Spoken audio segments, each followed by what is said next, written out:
Hello guys, এখন বাজে রাত্রির 11:30। তো দেখো, আমার ছেলেও ঘুমিয়ে গেছে, আমার বড়ও ঘুমিয়ে গেছে। আর আমি এখন বসে বসে কি করছি তোমরা কি জানো? চলো তোমাদের সঙ্গে একটুখানি শেয়ার করা যাক। গাইস দেখো, এইটা একটা বক্স, এই যে এর ওপরে আরেকটা আছে, এই যে দেখতে পাচ্ছ, একটা দুটো তিনটে থাক। তো আমি এটা, এই বক্সটা না মিশো অ্যাপ থেকে আমি অর্ডার দিয়েছিলাম।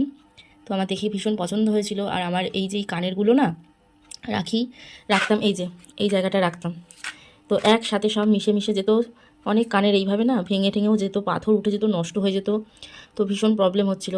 তো সেই কারণে এই বক্সটা আমি দেখে ভীষণ পছন্দ হলো, ভাবলাম একখানা যাক অর্ডার দেওয়া। আর খুবই কম দাম, খুবই কম দাম। ওই 110-20 টাকা মতন মনে হয় দাম হবে, যতদূর সম্ভব মনে পড়ছে না এই মুহূর্তে আমার।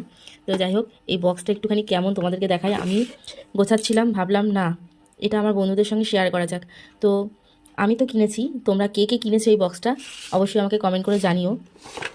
এই বক্সটা এত সুন্দর লেগেছে আমার। এটা কিন্তু তুমি যেভাবে, এই যে এগুলো কিন্তু সব খোলা যায়, এগুলো খুলে, এগুলো সব, এই শুধু মাঝখানের এটা মনে হয় খোলা যায় না, এটা খোলা যায় না, এগুলো কিন্তু সব খোলা যায়।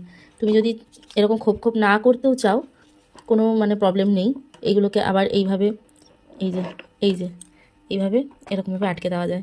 তো ভীষণই আমার ভালো লেগেছে বক্সটা, খুবই ভালো আর খুবই হার্ডি কিন্তু, একদমই যে মানে কোয়ালিটিটা খারাপ তাও না, খুবই ভালো, খুবই সুন্দর, আমার তো ভীষণ পছন্দ হয়েছে।